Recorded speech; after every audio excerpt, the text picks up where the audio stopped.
Hey guys, earlier I was able to demonstrate a little bit on the Python as far as how to get in the actual Python program, and more importantly, how do we actually create what we're asking for on week 2 and 3. So for those that were not able to join that particular discussion, I'm going to create this quick video and give you guys just a quick tutorial on that. So here, as I've seen before, is this blue screen called IDL shell. Now for the Windows, down at the bottom, typically there is a IDL shell right here, icon.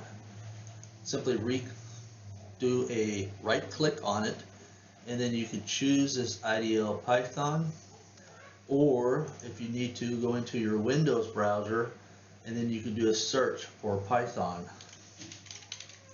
And when you do a search for Python, you'll have the option of the app for the IDL. You're still wanting this IDL. So right clicking on that IDL and clicking on it will open up this screen, and this essentially is the shell that we're going to be primarily working with.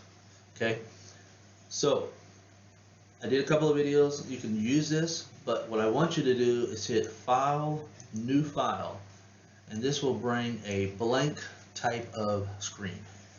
Now don't be concerned if this is a different color, because you can go into the options, configure IDLE, and in here you can actually change what it looks like. Okay, so don't be too concerned if it looks different than yours. It's going to same function, same way to do it.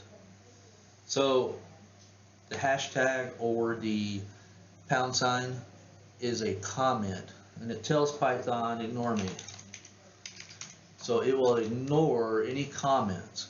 But again, I want you to use comments all the way through, either a notation to yourself, or a reminder, or even just, hey, this code is supposed to do this. That's what the comments are for. In another video, I also have, I want your name, etc. on the top. Okay. So as an example, let's say we're going to use the variable of x equals 5. And then I want to print out what that variable is. So if you looked at this, I'm saying number 5 is going to go into this x variable or a container. I always think of it like a box. You're putting the information in a box and you're storing that box to be used later. You'll have to save this before you can run it. If you choose Run Module, it'll force you to save it to something, and when you save it, it will actually allow you to save it onto a certain folder on your computer. I suggest having a dedicated spot on it. You can see all these PYs here. I'm just going to do test. Once it's saved, then it will run. Now when you run this, it will point or print out onto the same IDL that you opened originally. So here you see that I have a variable with a 5, and it says print or display that variable, which happens to be 5. That's how that works. Now that is a numeric or integer value. So let's do a string value. So let's say, for example, y is equal to, this is a string value. Now you can use a single or double quote. I comment this in another video, but for here we'll just use the single quote. Now I can also say I want to print out, give me the value on the variable of y, and this should print out two things. It'll print out this value, and this will print out this value. So we'll save it, because we have to save it, and then we can run it and it'll produce over here for us.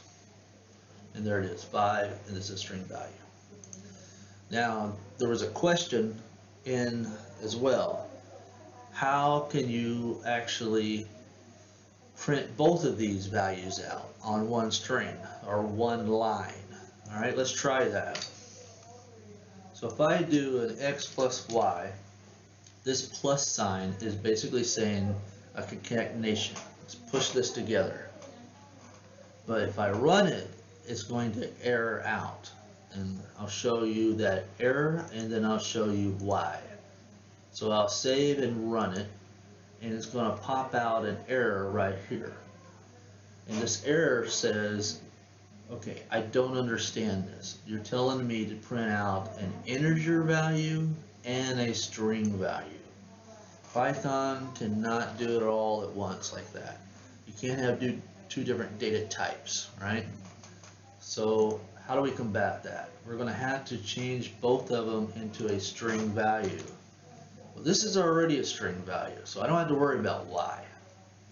But this is a numeric integer value, so I will have to change its data type.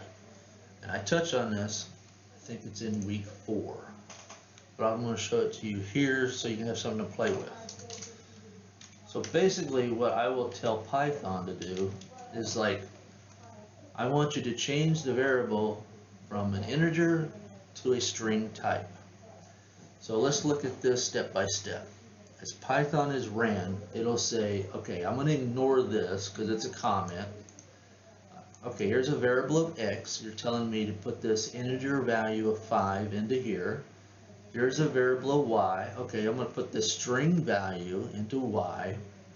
And then you're telling me, oh, you want to change x to a string data type? Okay.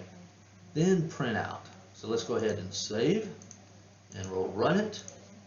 And now what we have is a print or display of both values, 5 as a string value and the string value itself. Okay? So what we could do is make it a little more pretty by concatenating, pushing it together, but I'm going to add a space in between the 5 value and the t. So I'll save, run it, and now it has a little space over here when it displays, and it looks a lot better and easier to read. So again, what I want you to do is I want you to go into your Python deal, open it up, right click it to start out the idle, to open up the idle. Once it's open, do a file, new file, and this will give you a blank slate.